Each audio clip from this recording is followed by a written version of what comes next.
Secondly, if you want to stay faithful during these difficult times that are coming, you must always exercise a certain simplicity and frugality. Simplicity and frugality. If you're not simple and you're not frugal, in other words, you're not mindful of the gifts that God has given you, you're not throwing them away, you're not throwing money away left and right, then if you're simple and frugal and avoiding excess and waste, this will be a protection against falling into faithlessness in days of trial. Why? Because you have lived in a spirit of ascetic struggle and simplicity. And so when those things are stripped away, when you no longer have access to that wonderful restaurant that you always went to on Thursday night or whatever it might be, or those trips you always like taking to that nice hotel, or whatever you've become accustomed to, you think this is just a normal life. If you par that down now, if you say, no, I'm going to live a simple life. I'm not going to go and spend exorbitant amounts of money. I'm going to do what's necessary I'm going to stay in those boundaries of a simple and frugal life. When those days come, you won't be tempted. You won't fall. Nothing will change much. Well, it'll be hard, but it won't change drastically from one night to the next.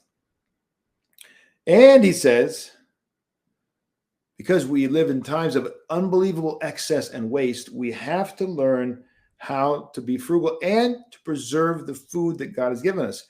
So he goes on here and he talks about practical ways to make sure that something that you have in abundance, you don't waste, you don't throw away, but you preserve. You don't allow it to go bad. You don't you're not indifferent to the leftovers, right? You have food that's left over from this meal, you keep it for the next meal and tomorrow and all the rest. If you have apples that have gone bad, you learn how to make something out of that. You make a pie, you do something with it. You don't throw them away. Now, even some of the most frugal people I know still do that. So we still got a ways to go. I have a long ways to go. Everybody has a long ways to go in these kind of things because we're so spoiled. We walk into the supermarkets that are massive. Sprouts, people go to Sprouts. Well, all the kind of, suburban, wealthy ladies go to Sprouts, and then you got the people going to.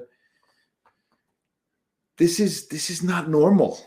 This is very strange in the history of the world. Like, these didn't exist, and we've become super spoiled, and we've got to par it down. Otherwise, we will enter into temptation.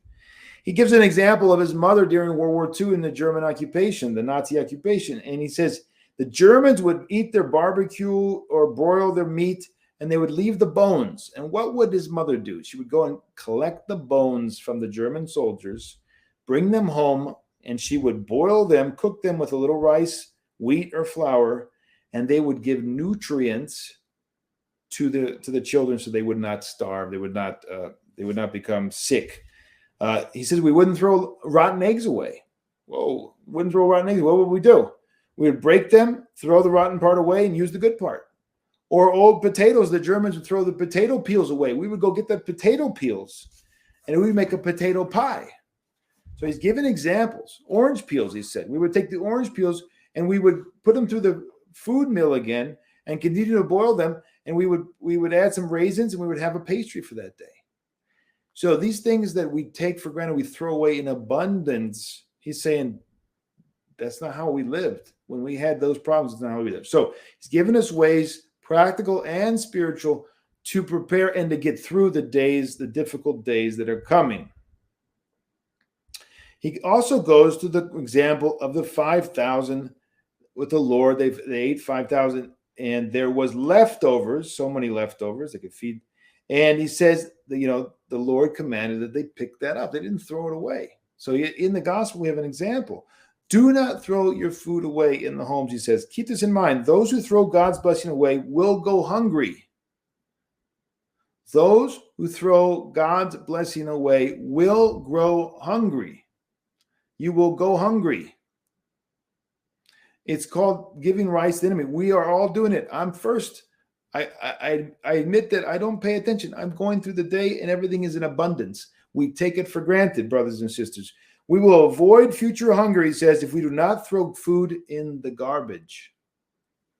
Number 3, remember during time of plenty, like now, the time of hunger. Remember the time of hunger. Remember the time of hunger. Now, it not only prepares yourself psychologically for whatever hunger is coming, and it also teaches us to be content with simple diet and plain, simple nourishment. It says in the wisdom of Sirach, during times of plenty, remember the times of hunger, and during days of wealth, remember poverty. This is the wisdom of the Lord in the scriptures. He says it's a shame how people live today. He still has memories from World War II all throughout his life. It left a huge mark on him.